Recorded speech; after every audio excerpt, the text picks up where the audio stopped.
Conference on Civil and Human Rights in this open press discussion about the critical importance of police Recording in progress. My name is Maya Wiley.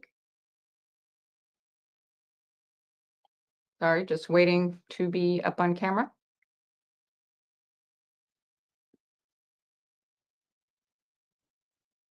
Okay, my name is Maya Wiley. I'm the president and CEO of the Leadership Conference on Civil and Human Rights, the nation's oldest and largest civil rights coalition with over 240 national organizational members.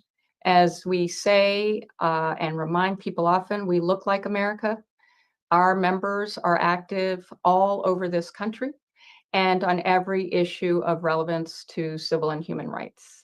I say that because now, at a time when we are facing an administration that has been actively dismantling the very civil rights enforcement powers that this 75-year-old coalition has been fighting for decades, has made progress in, and the critical nature of that civil rights enforcement mechanisms, in particular, coming out of the Department of Justice, which is a creation of the Civil Rights Division, a creation of the work that this civil rights movement has been doing and engaging in for decades. The infrastructure, the work, the public servants we have talked about when we talk about the lawyers that make up the Civil Rights Division, and the consent decrees we are going to discuss today that this administration has actively not only pulled back on, making our communities more vulnerable to violence.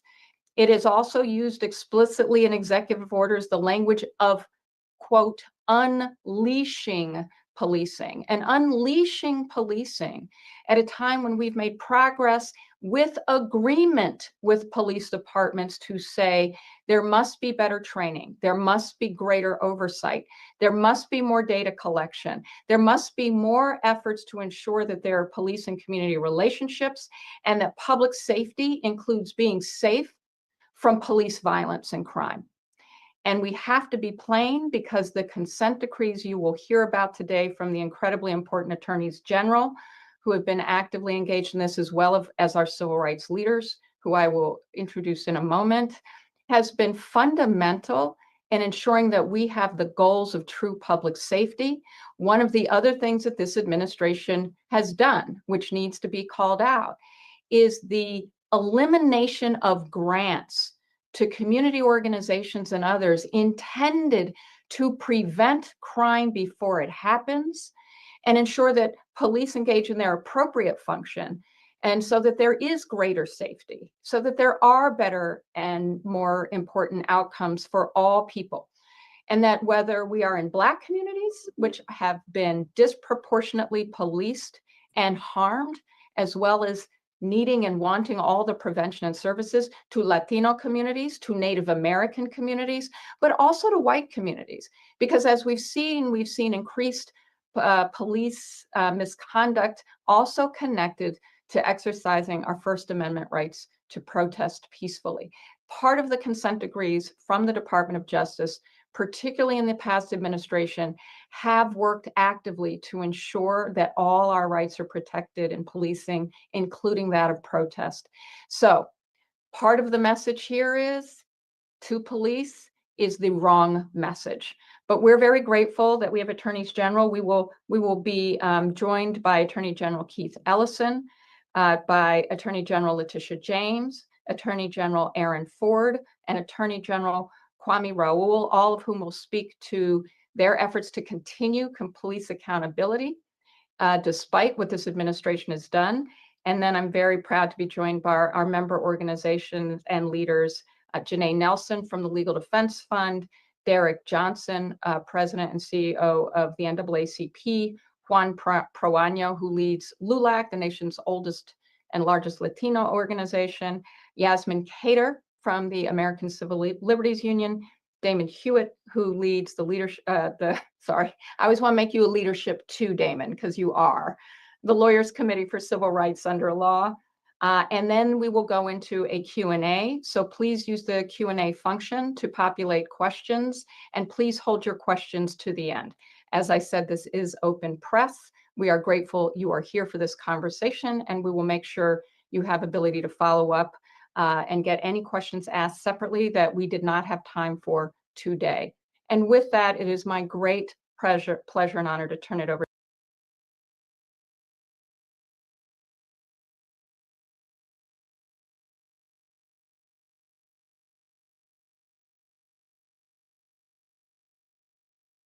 And it's bad in every conceivable way that the Department of Justice has filed a motion to dismiss the consent decree, which the Department of Justice agreed to with the city of Minneapolis. It's a bad thing, and it sends absolutely the wrong message. But I want you to know that the state of Minnesota, through the Minnesota Department of Human Rights, represented by the Attorney General's office, had a consent decree or a state version of it with the city of Minneapolis. So we're going to do it anyway. We're going to do it anyway. And for that matter, those of you wondering what's going to happen to Derek Chauvin, he's staying in jail anyway. But my point is, it's still a very ugly sign. Let me just remind you of a few things. One is that when Trump was in office the first time, and I'll leave this to the great Kwame Raoul to discuss, but when he was in the first time, he kicked, Jeff Sessions kicked all of the consent decrees that were in existence because of the great work of Eric Holder. Just for historical reference, and that had a direct impact on some important things going on in Kwame's state, and I'm not going to touch him because he's going to do an ample job on that. My point is, this is not new, but it does mean that as state, we've got to have state pattern and practice cases, because we can't trust these people, because once they get in office, even if we get a good president, a good AG, it can change. Let me also remind you all that it was after Rodney King's brutal beating, 57 beats on the body and the head, merciless. They would coax him to move. When he did, they beat him. And 57 hits caught on video. You all saw it, and you all remember the catastrophic change and disruption and fear that it exemplified. Well, that's why the pattern and practice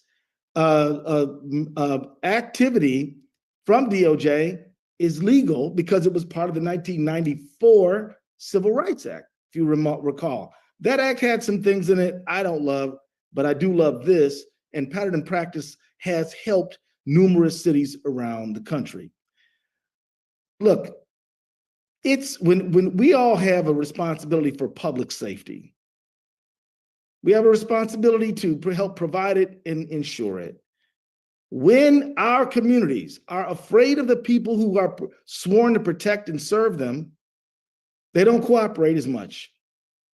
So not only is this dismissal bad for improving democracy and rule of law and respect for law, particularly the Fourth Amendment's requirement, again, to ensure reasonable conduct from law enforcement. Not only is that an awful thing, not only is this an insult to the family of George Floyd, and everybody who protested, it is an insult to the members of law enforcement who came forward to testify in good faith and try to tell what changes need to be made. Because everybody on this call knows that there are good cops who want to do the right thing.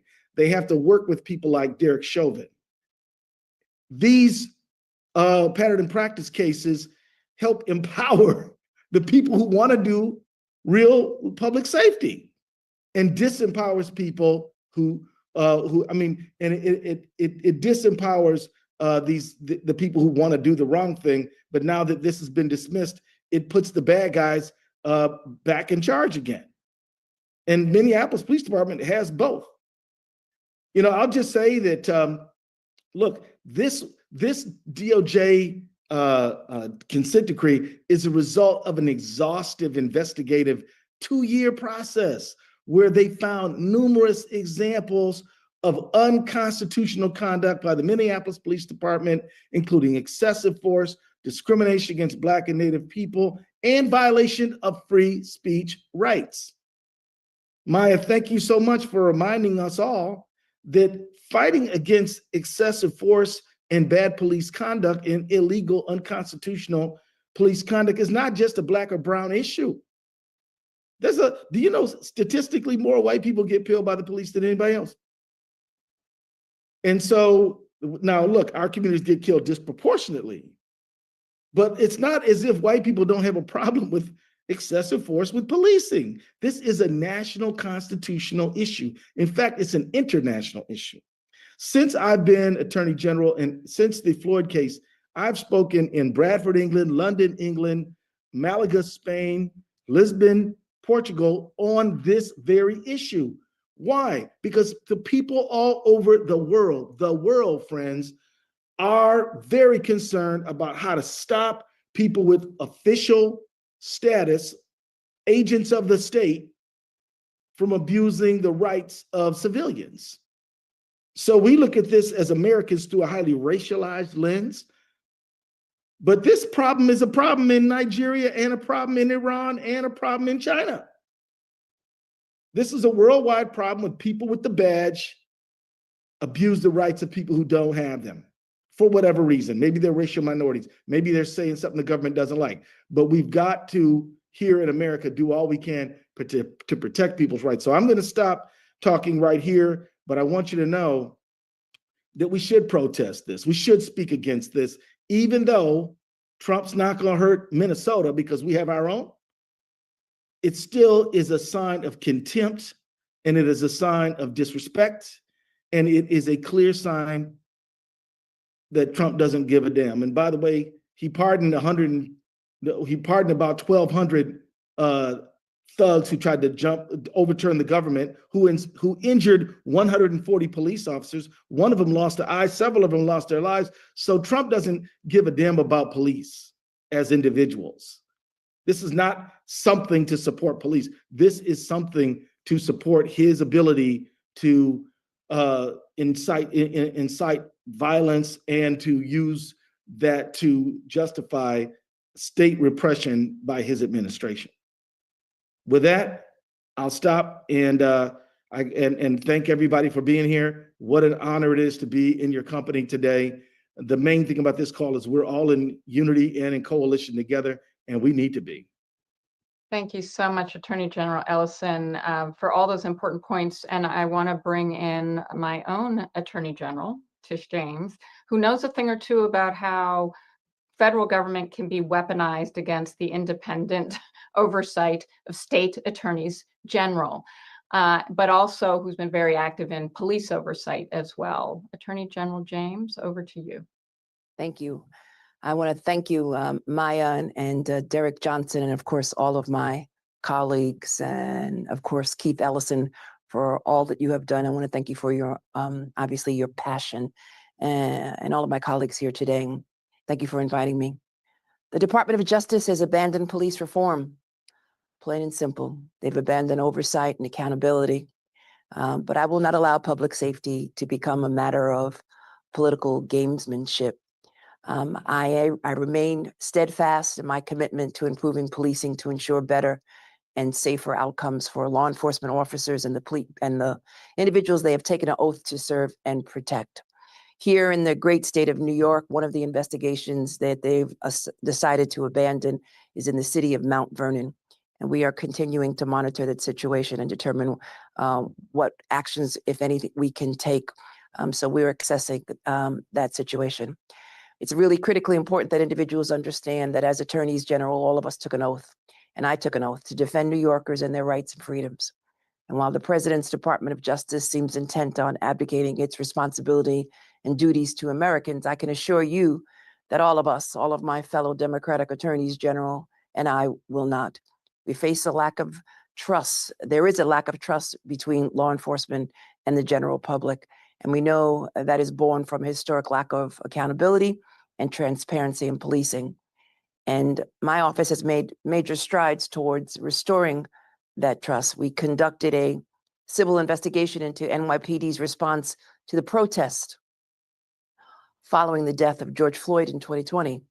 We held public hearings where we heard testimony and asked questions of more than 100 witnesses.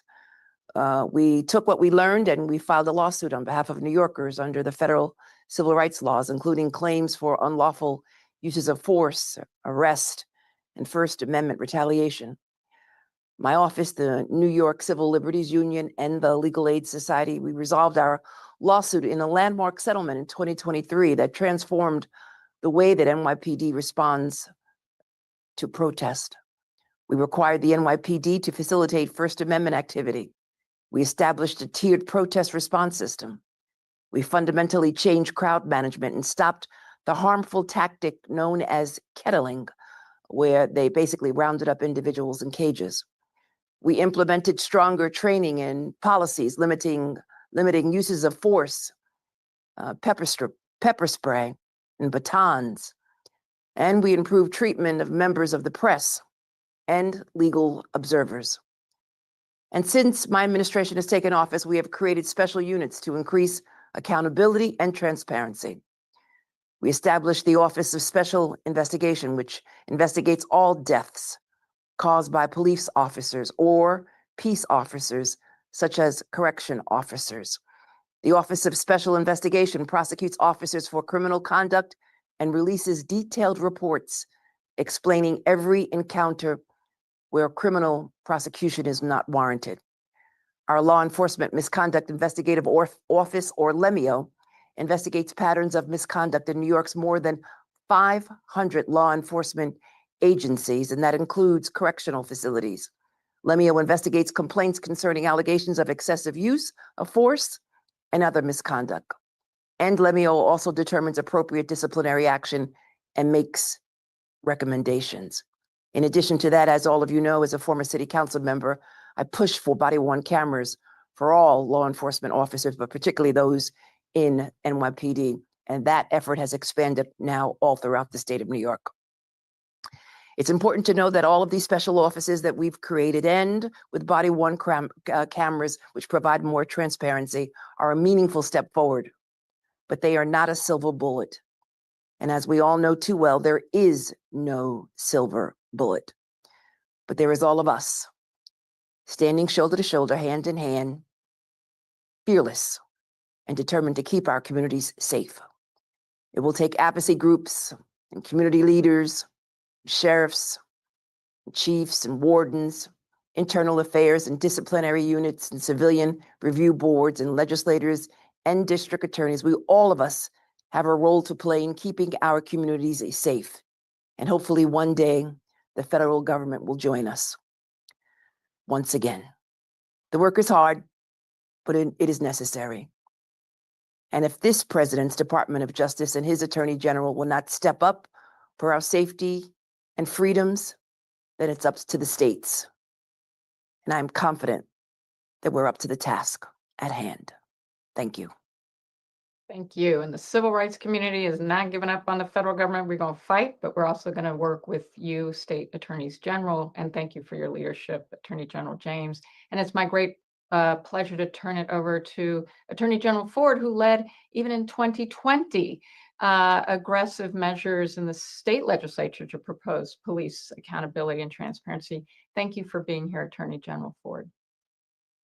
Thank you so much, Maya, for your leadership, for coordinating this. And it's great to see my colleagues on the screen who are also so dedicated to justice. And I greatly appreciate them participating. And thank you to all of you others who are joining us today. At the Office of Attorney General in Nevada, we have a motto. And anyone who's known me and heard me speak knows what I'm about to say. Our job is justice. And we operate under what we call our 5 C's. I'm not going to go through all of them, but I would just hit on the fact that this conversation touches on 2 of those C's: constitutional and civil rights, and criminal justice and reform. You see, right now we find ourselves at a pivotal moment, one in which the Department of Justice, rather than standing as our shield, is tearing at the very fabric of our civil rights protections and weaponizing the force of government against communities it should serve. We've heard promises of consent decrees, yet too often those promises ring hollow, especially now that the DOJ is dismissing consent decrees and investigations. Meanwhile, too many families are still living in fear and too many neighborhoods are bearing the scars of injustice. That's why I'm calling on every state attorney general, not just those who are on the screen with us right now, and every advocate in this virtual room to seize this moment. This convening is a great start, Maya, and thank you again for doing that, but it will take more, including coordination with civil rights communities, grassroots organizers, faith leaders, legal scholars, and elected officials. Together, we can chart a course forward and, for example, share best practices for bringing actions and responding when lines are crossed. We can also continue strategizing on model legislation to require independent investigations and civil oversight boards. My good colleague, my frat brother, Kwame Raoul, led the conversation early on about getting states pattern and practice investigatory authority. And because of his conversation, I went to my legislature, as you indicated, Maya, in 2020, and I asked for that. So in Nevada, we now have pattern and practice authority in my office where we can initiate investigations into departments that are alleged to be engaging in discriminatory behaviors. This supplements my earlier successful efforts at requiring body cameras on law enforcement. That's something that I did when I was in the state legislature.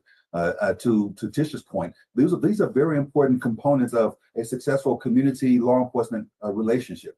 And finally, I'll note that we can continue coordinating in things such as demand letters and leverage every tool at our disposal, whether they be subpoenas, injunctions, public reports, to hold bad actors accountable. Here in Las Vegas, we're fortunate to have law enforcement agencies that are dedicated to the communities, and we don't have any consent decrees that are being rolled back. Our relationships are improving on a day-to-day basis, and I'm so proud of the work that they do. But we have to continue building this network of solidarity, because when one jurisdiction falls silent, another jurisdiction must raise its voice. When one victim is denied justice, we actually all bear the cost. So let's keep working, and let's make clear that police accountability is not a partisan talking point. It's an imperative.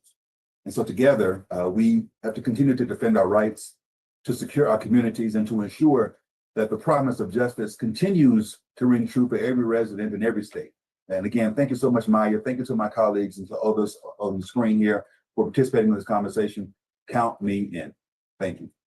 Thank you. And I guess Divine Nine is in every important room. So Attorney General Raoul, you have also been a critical leader in police reform. And I want to also thank you for one of the examples that every leader here has touched on, which is your example on entering into your own consent decrees. But I turn it over to you now to share your wisdom as well. Well, thank you all, and thank you both, Keith, and to my frat brother, AG Ford, for the shout out. And of course, to my colleague, Tish James, who's led us on so many fronts that we've been active on, not only over the last 4 months, but over a number of years. As Keith alluded to, this is not our first rodeo with this. During President Trump's first tenure as president, then Attorney General Sessions took a step back off of the work that Loretta Lynch did here in the city of Chicago, investigating the Chicago Police Department for a history of unconstitutional policing. Fortunately, the Department of Justice under AG Lynch's leadership were able to complete their investigation and issue a report on the long history of excessive force and other constitutional violations by the Chicago Police Department. However, when Jeff Sessions backed away, my predecessor stepped forth with the lawsuit, and there were a number of other parties to that lawsuit, civil rights organizations here within the state of Illinois. 2 months into my administration, we began the implementation of a consent decree. And I can tell you today, because states stepped up, because civil rights organizations stepped up, when the Department of Justice under Trump stepped away, we've had successful implementation of a consent decree here in the city of Chicago that has led to great successes. And I will mention two such things that is evidence of that. One is the Democratic National Convention, which was held here last year.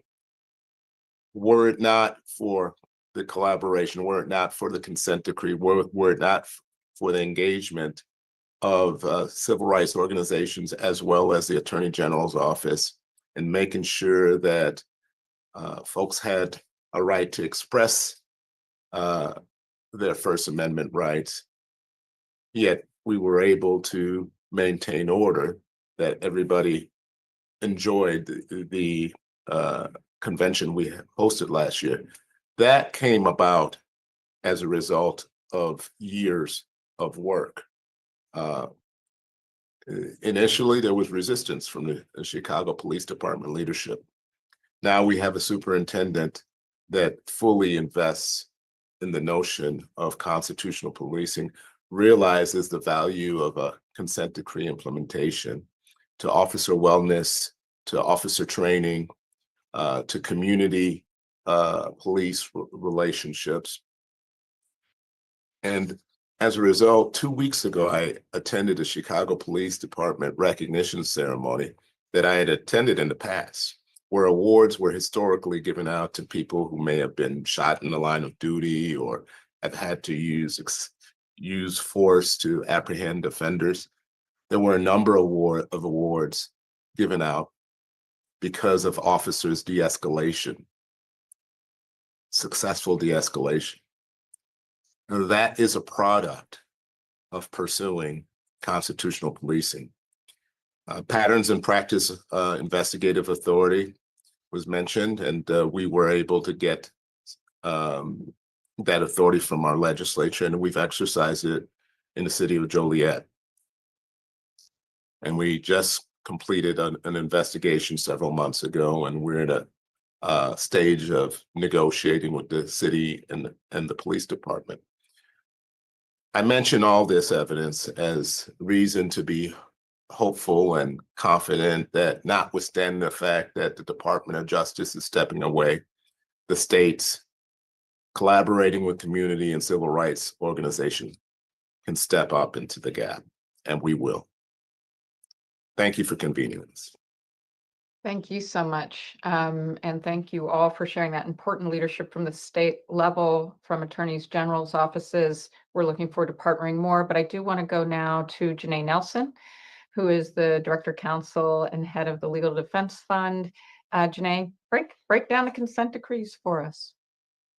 Well, thank you so much, Maya. I am pleased to be here and so glad that you gathered us. And also want to thank the state attorneys general for their support and leadership in this moment. I am proud to lead the Legal Defense Fund, an organization that's been fighting against police violence and law enforcement misconduct since our founding 85 years ago in 1940. And sadly, too little progress has been made, and we have now taken a very significant step backwards with this administration. The Civil Rights Division of the Department of Justice has existed as one of the most important arms of the Department of Justice for almost 70 years, but it took Trump only 4 months to turn it on its head. And this decision to abandon federal consent decrees that had been reached in Minneapolis and Louisville almost 5 years to the day that the world watched in horror as George Floyd took his last breaths while crying out for mercy is a disgraceful act that once again makes plain the true nature of this administration, which is hypocritical, irresponsible, and lawless. The agreements that were reached in Minneapolis and Louisville specifically, after rigorous investigations, found that their police departments engaged in widespread misconduct and abuses of power, the kind of unlawful conduct that has always disproportionately harmed Black people and Black communities. And in a perverse sleight of hand, this administration is trying to advance a false narrative that consent decrees themselves threaten public safety. And, frankly, that is almost laughable if this were just no laughing matter. In Minneapolis alone, Black people were found to have been stopped by police at a rate of 6.5 times higher than the stops of white people. Native Americans were found to have been stopped at a rate at nearly 8 times greater. The Department of Justice's investigation also found that stops involving Black and Native Americans were far more likely to involve the use of force. So as George Floyd's death painfully reminds us, stops involving excessive force can be a matter of life and death for Black and brown people. Contrary to this administration's inaccurate claim that consent decrees unnecessarily handcuff law enforcement, the reality is they actually minimize harm both for communities and for law enforcement, and especially in very vulnerable communities. They help law enforcement officers do a better job of protecting and serving all community members within the bounds of the law. So this is not just a matter for Black and brown communities, it is a matter for law enforcement, and they should be stepping up and seeking more protection from the Department of Justice through consent decrees that are mutually agreed upon by those jurisdictions and the communities that they serve.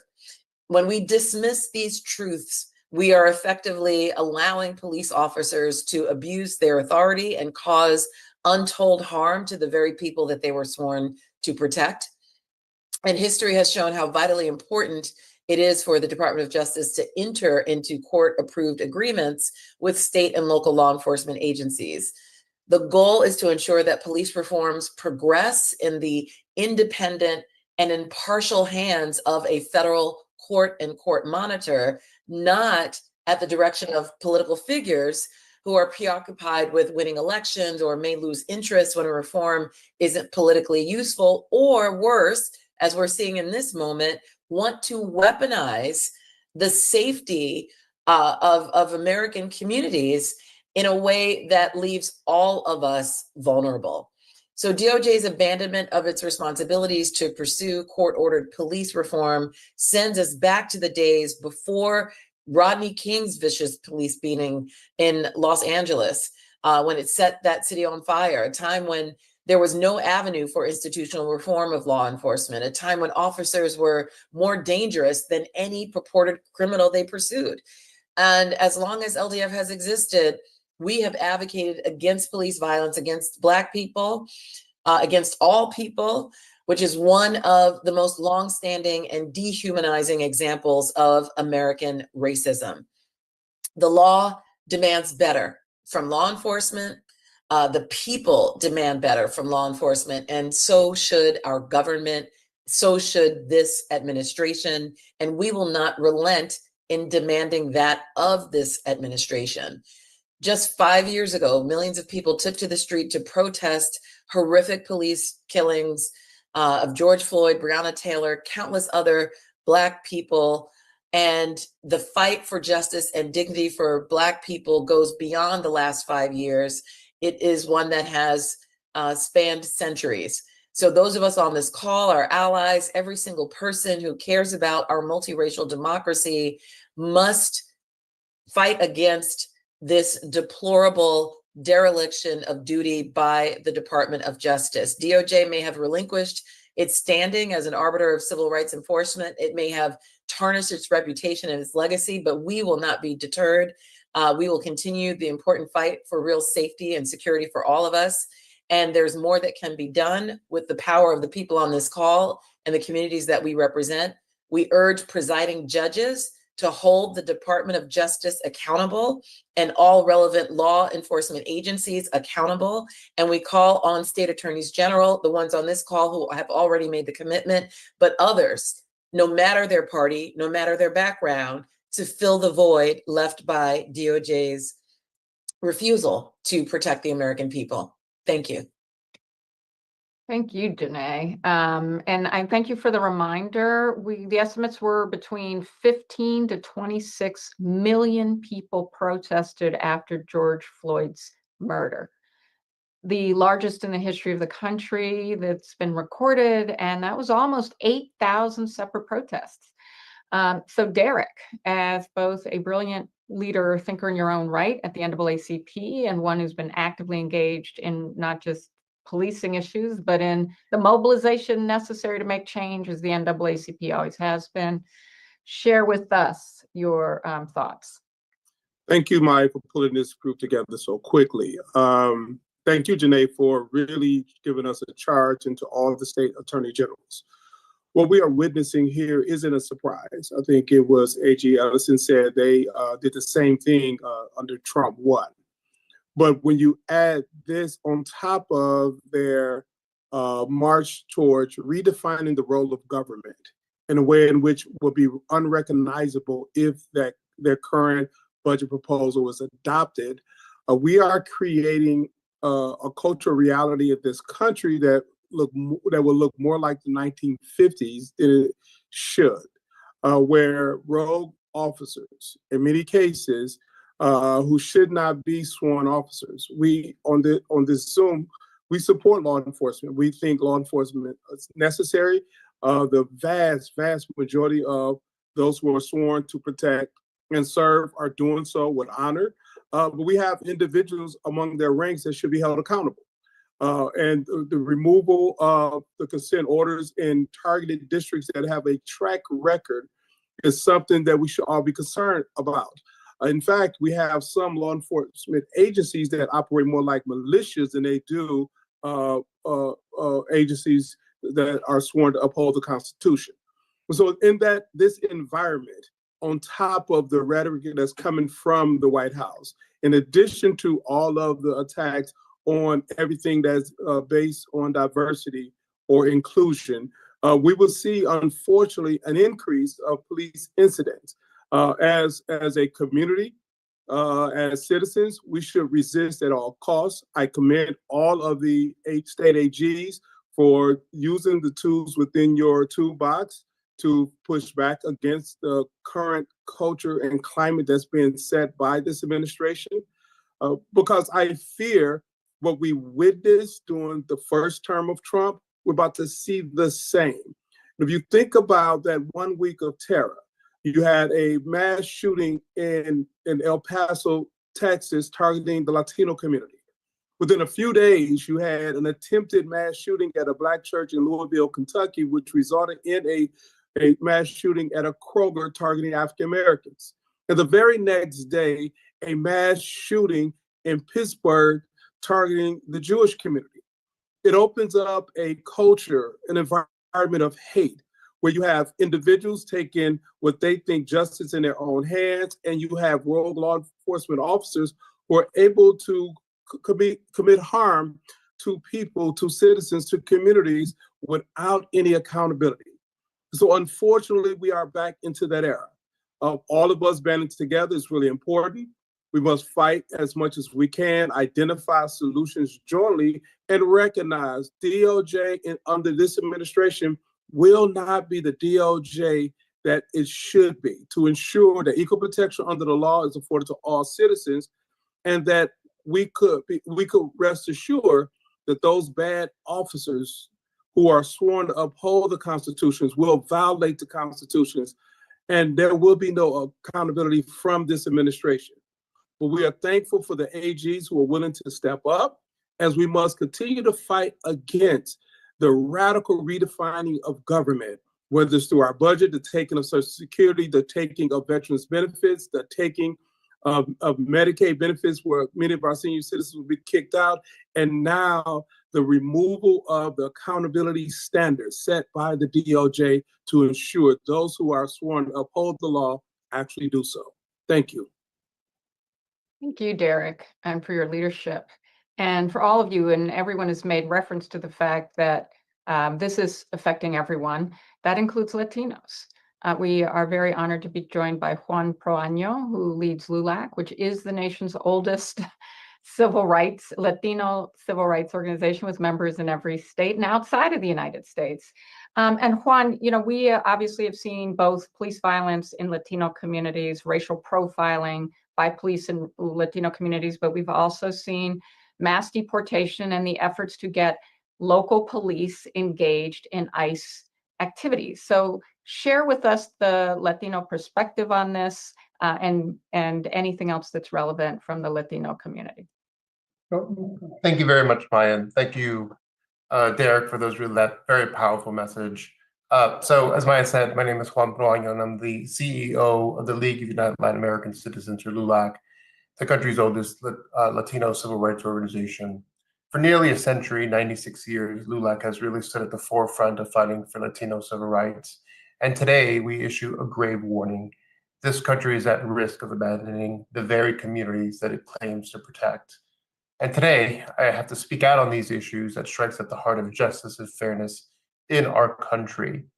This week, the U.S. Department of Justice signaled the scaling back of these consent decrees, the very tools designed to enforce constitutional policing in cities where serious abuses have already been proven, not merely alleged. Let's be clear, consent decrees are not symbolic. They're legally binding mechanisms established after federal investigations confirm unconstitutional patterns of policing. These are not theoretical wrongs. These are documented violations, often years in the making, uncovered through thorough and painstaking reviews.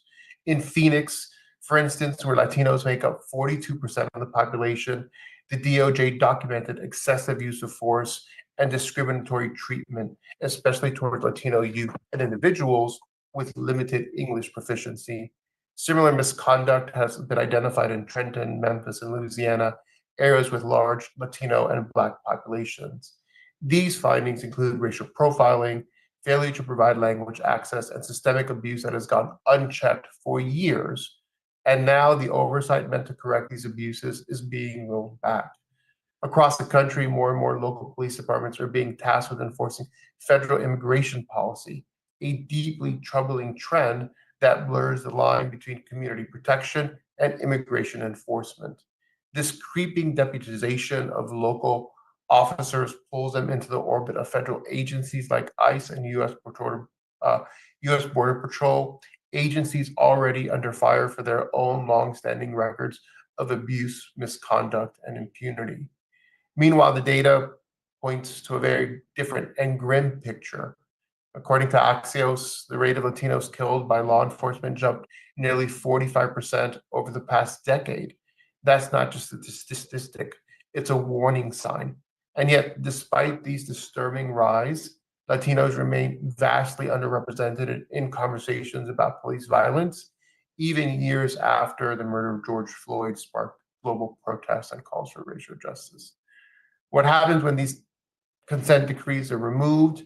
The answer is very simple, and it's dangerous. Local departments are left to police themselves, and the model that has failed time and time again. These decrees are often the only enforceable mechanism for ensuring real reform. Policies that prevent racial profiling, protect people with limited English skills, and limited use of deadly force. For us, these civil rights, they're not temporary. And justice is not to protect you when it is abandoned halfway. So for those reasons, we stand with the leadership conference, with the attorney generals present and not present, and also with our partners and allies in the civil rights community. We demand justice, we demand oversight above all, and really we demand accountability. Thank you, Juan. And I want to turn it over to Yasmine Kedar, just to give her full title, which I did not do earlier. Yasmine is not only the Deputy Legal Director at the American Civil Liberties Union, but also the Director of the Trone Center for Justice and Equality, a longtime advocate in her own right, and the ACLU as an incredible partner on police accountability and reform. Tell us what you're seeing, tell us about the impacts, tell us what we should do. Thank you, Maya, and thank you to everyone who has presented today. I'm just really honored to be here and to be a part of this movement. So what everyone has noted and what is so abundantly clear is that the Department of Justice is abandoning what is truly a core function, and that is the function of federal oversight, that important muscle over state and local police departments. And historically, this has been such an important integral role in exposing unconstitutional and racially biased policing, and played an important role in working with communities to seek reform. But now we are seeing not just an abandonment and a backtrack, but also truly a contempt and disrespect to communities. This is a clear indication that not only will the federal government fail to protect people from continued misconduct and abuse, but in fact, their rhetoric is encouraging such. So in the face of this, we as a movement are even more committed to creating the change we want to see in our communities. And we at the ACLU are stepping into the void that has been left by the Department of Justice's abandonment. Yesterday, we launched our 7 States Safety Campaign, where we are targeting 7 places where the Department of Justice itself found a combination of improper use of force and racial targeting. And we put phase 1 of this campaign in motion yesterday, and we sent targeted demands to departments to provide us and demanding that they provide us with a record of their use of force, with records of racial targeting, and with records of recent policy changes that they have made since the Department of Justice's investigative findings were revealed. What we are banking on is that this is going to give us a snapshot of what the problems are that are happening now. And that is information that we're going to combine with what we already know from our partners on the ground, communities who have been the core of leading this change. And when we have this information, we will come together as a movement to use our tools of litigation and advocacy. We're focused on Louisville, Memphis, Minneapolis, Mount Vernon, Phoenix, Rankin County, Mississippi, and Worcester. So let's talk just a little bit about what we already know from the reports that the Department of Justice did itself. What they revealed were continued patterns of extreme violence and harm. In Memphis, they were punching and kicking people who are already in handcuffs. In Louisville, the police were releasing canine units, vicious dogs on people who were already following police orders, including a 14-year-old child. And in Minneapolis, as Attorney General Ellison talked about, police routinely still using, to this day, neck restraints, one that was so severe it caused a man to lose consciousness. In Lexington, Mississippi, they tasered a man until he vomited and couldn't walk. In Phoenix, the police were shooting tasers and firearms at people who are already incapacitated, and then claiming that this use of force was a form of de-escalation. And then in Mount Vernon and Worcester, police strip searching people and sexually assaulting women under the threat of arrest. Importantly, and I really need to emphasize, these are not isolated incidents. These are just some extreme examples, but that are reflecting of patterns of violence and discrimination that have infected entire departments and reflect, frankly, avoidable department-wide failures in practice, in policies, and in supervision. But what we've seen today from the esteemed attorney generals on this call who have made it abundantly clear, we do not have to wait for the federal government, and we're not. Listen, what these elected officials here have showed us is that they have the power and the responsibility to address the deep problems the Department of Justice has uncovered. So it is now the time for us to link arms in our states, follow their lead, and make sure and hold everyone accountable for following through on those words with actions. We're all here to work together, but I want to be heard, particularly to those who are not on this call, the attorney generals who have not joined us today. We are here to hold them accountable too.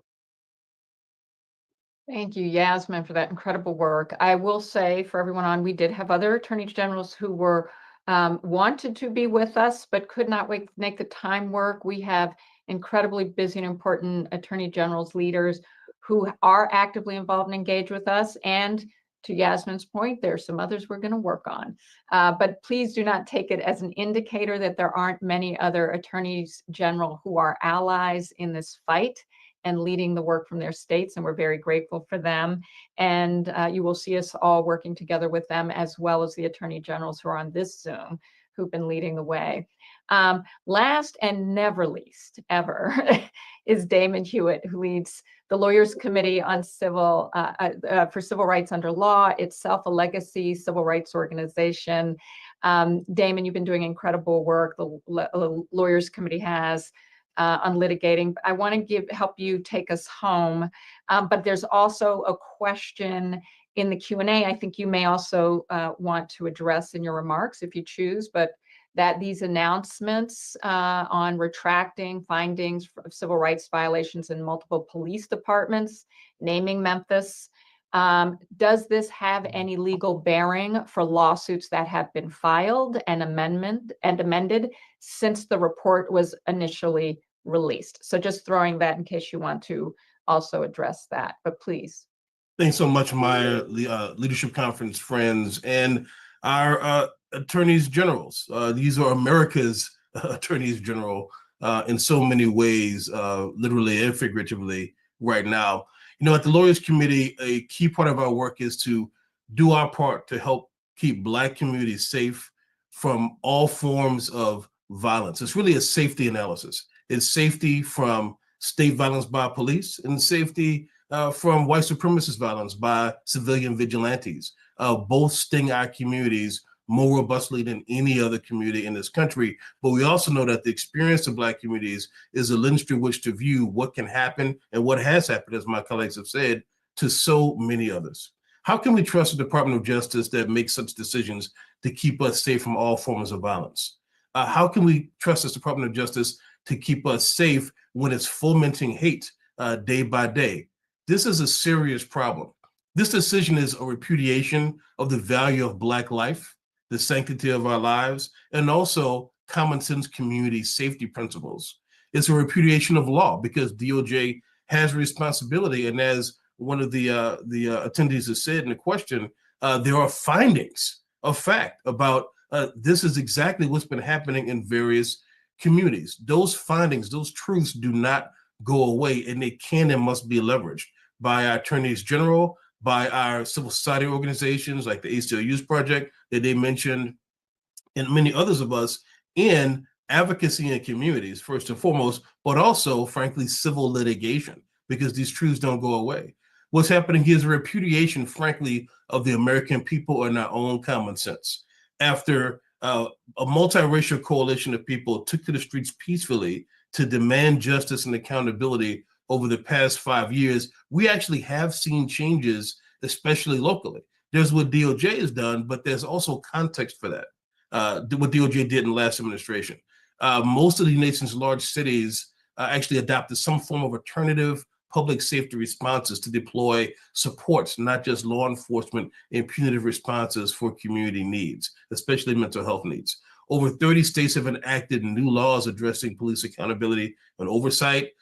About 24 jurisdictions have new chokehold restrictions or bans. 21 of the nation's largest police departments adopted requirements for officers to intervene when they witness their colleagues engage in unlawful conduct. So this is not just about a few random policies and practices. This is about changing what Americans understand is the fundamentally broken culture of policing. Yes, there are many good and law-abiding police officers, but they have to exist in a culture that is fundamentally broken. You can't tell me it's not broken, because otherwise these atrocities wouldn't happen, and it wouldn't happen with such impunity all across the nation's 18,000 law enforcement agencies. So Americans embrace and demand accountability. Now, you've heard the context from my colleagues about why these consent decrees and the investigations are so important. Just a word on the consent decrees. These are not radical departures. These are simply actions consistent with the Department of Justice's extant authority that it's had for a number of years. And it just sends a message that our pain simply does not matter, to repudiate those consent decrees. To repudiate the investigation findings, as my other colleague said, would be laughable if it wasn't so sad and so serious. But here's where we all come in. We can take those findings and leverage them in community advocacy first and foremost, at the local level. We know that most law enforcement agencies are local. Most law enforcement agencies are small. They're not the size of New York or LA or even Chicago. Most of them have fewer than 100, sometimes fewer than 75 officers. We see harms in those kinds of places as well. Every local organizing effort, organization throughout the country can take these types of findings, especially the parts that are already public, and leverage them in your advocacy. We at the Lawyers Committee call upon the nation's mayors, police chiefs, and other local leaders to actually adopt those findings that are being withdrawn, adopt them as your own, and implement reforms and changes in a transparent and accountable way, heeding those findings. I also would say to local leaders, you had better think long and hard about what it could cost you to simply run in the other direction. What it can cost, not in terms of lives and livelihoods, but what it could cost you in terms of liability. Next time there's an administration that actually cares about civil rights, when one of these attorneys generals comes down on you and they can show that you acted with impunity, even though you had knowledge of these types of findings, there's going to be a harder road to hoe locally for you to actually get away with that. And we don't think that you can. We won't allow you to. At the Lawyers Committee, we'll also be taking a look at another unspoken piece, the gravy train of federal taxpayer dollars that goes toward paying for resources for local law enforcement that continues to violate our civil rights. That's almost being rewarded for violating our rights. We can't allow that to continue to happen. So we are going forward, not going to allow this nation to go backward. George Floyd should be allowed today. Breonna Taylor should be allowed today, and so many others. It is how we act now that honors their legacy and their memory that matters a lot, and we intend to act in the interest of justice. Thank you. Thank you. I'm just, if there are any last questions, the Q&A, please list them. I am not currently seeing any. We've had, one more came in. Thank you. Thank you all for holding this press conference. Do you believe there's any truth to the concern that the Trump administration is taking action, including through the end of consent decrees, to goad the Black community into action and then justify stringent crackdown?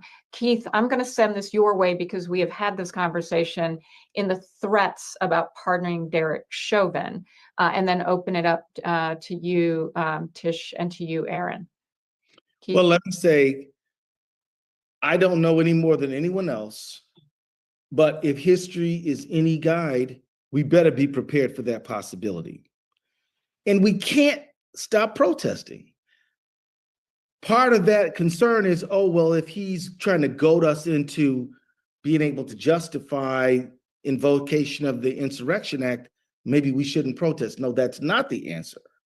The answer is, yes, people have a right to their First Amendment, but we might want to be a little bit more creative. What about singing protests? What about silent protests? What about other ways to make the point clear that doesn't necessarily walk right into his hands? I think that it is important to protest. It's also important to know that there was times in the past when he did talk about trying to federalize the National Guard. He did talk about the Insurrection Act, and there was a lot of like language around that. And quite honestly, you can't put it past him. So when people were asking me, well, is he going to pardon Chauvin? I'd say, well, he just pardoned 1,200 people who beat the cops who were trying to protect the Capitol.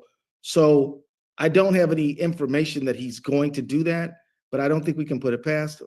But the real question at the end of the day is, what are we going to do? What is our response and what is our action going to be? We've got to initiate, we've got to stand on our rights, we've got to resist oppression, and we've got to make justice despite this wannabe dictator. So the answer is, nobody can know exactly, but we better be prepared for it, and we better talk about it. Last point on this point. Look, in March 2024, all of us AGs on this call started working on how to respond to Trump when he came our way with all this unconstitutional stuff. When he tried to destroy birthright citizenship on January 21st, we were ready. And so we've been able to keep up with him. And I think we're on our 23rd lawsuit. I'm not sure, maybe Tish has been keeping count, but my point is that he didn't catch us on our heels. So in light of this Insurrection Act sort of threat, don't we need to get together and figure out what we do if this happens? And the Yes. answer is, I think, yes. The answer is yes. Attorney General James, then Attorney General Ford. So Maya, let me just also say, I was contacted by the Attorney General of Massachusetts, Andrea Campbell, the Attorney General of Washington, Nick Brown, the Attorney General of Maryland, Anthony Brown, and so many others who wanted to be here this afternoon, but unfortunately, their schedules, they had conflicts in their schedule. Correct. So I'm not going to feed this racist trope, this stereotype that somehow we're going to be violent. I'm just not going to even entertain that thought.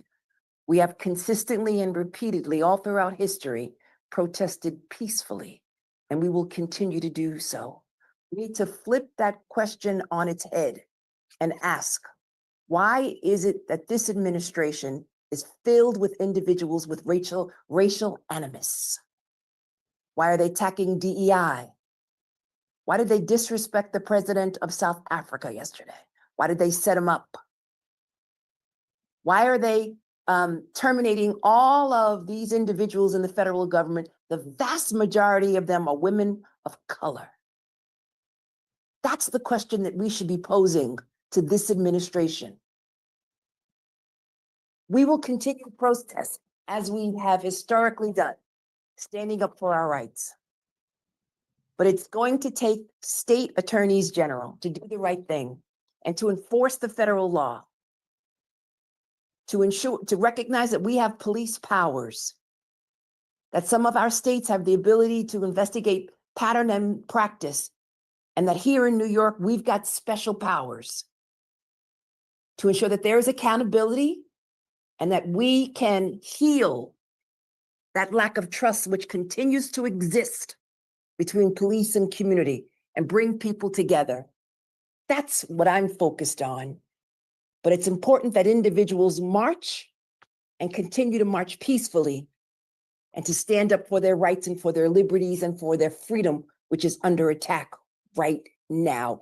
Its responsibility falls on our shoulders, but it also falls on the shoulders of Americans right now who believe in our democracy and the rule of law. I'm not gonna fall for these racist tropes, not now, not ever.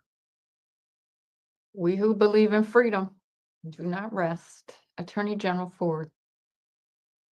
Listen, I can't say it any better than either of my two colleagues there. And Chandalisa, let me say to you, I gave up a long time ago on trying to guess what the motivation was for Mr. Trump. Partially because I can only control what I can control. And part of that you've already heard from Tish James and from Keith Ellison. What we're doing today is great. It's reactive in some sense because we've heard that he is getting rid of these consent decrees, but it's proactive in a sense that we're also getting the word out, that we're sharing what we're learning to the communities and hoping that people will continue to talk about that so that they can prepare for whatever action they want to take that's peaceful and that's appropriate, right? And so, look, at the end of the day, we will continue to stand up for what's right. We will defend these freedoms. We will defend our communities, and we will uphold our oaths of office. One of the things that I've always said is, in my position as Attorney General, I don't make decisions or actions based on how it's going to affect my political future going forward. I never have. When I was in the state Senate, I didn't do that. When I was a first-term Attorney General, I didn't do that. As this time Attorney General who's running for another office later on, it doesn't matter to me because standing up for what's right is always right. And a lot of times people get in these positions and it becomes their identity. It defines them. That is not the case with Keith. That's not the case with Tish. It's not the case with Kwame or the other attorneys general that Tish named out for us. It's certainly not the case for me. This is what I do, not who I am. Who I am as a husband and a father and a neighbor and a Christian who needs to stand up for what's right, irrespective, and speak truth to power from this position of power. And doing that is how we can affect real change in response to, but also being proactive in a circumstance where we find ourselves, in a precarious circumstance. And, whatever his motivation was is irrelevant. Let us continue moving forward to encourage our own communities, whether, again, it's through peaceful protests or whether it's through the other types of ideas that I mentioned in my opening comments. I will remain true to that particular effort. And again, commend you, Maya, for convening us. I must apologize. I'm going to have to run, but I wanted to respond to this question in particular and say thank you so much for all the leadership that's on this screen. And I look forward to continued partnerships with everyone. Okay. And we will be in partnership and appreciate all of your leadership. We are over time. We have one other question, but we will take it offline and answer it separately. And I will only close with this. This group of leaders and all the leaders who are part of this continuing work, who were not able to be here today and who we know to be allies in it, will not stop until everyone is safe in their communities and until everyone is safe, no matter how they appear, the color of their skin, their zip code. And we will not stop, particularly in a context, and I just want to lift up what both Attorney General Ellison said and Attorney General James, where what we're really being told with these consent decrees is if people perpetrate violence and this administration likes it, it can be unleashed. And if anyone protests peacefully and this administration doesn't like it, it will be unleashed. And it is that we will not tolerate against any single person or community in this country. And I'm just grateful for all of the leadership and the continuing partnership, and we will continue to be in touch with you. Please know that we are capturing the questions and we will follow up on the answers. And please know that we will be in partnership and coalition, and we will not stop until justice is done. Thank Amen. you. Thank you. Thank you so much. Thank you all.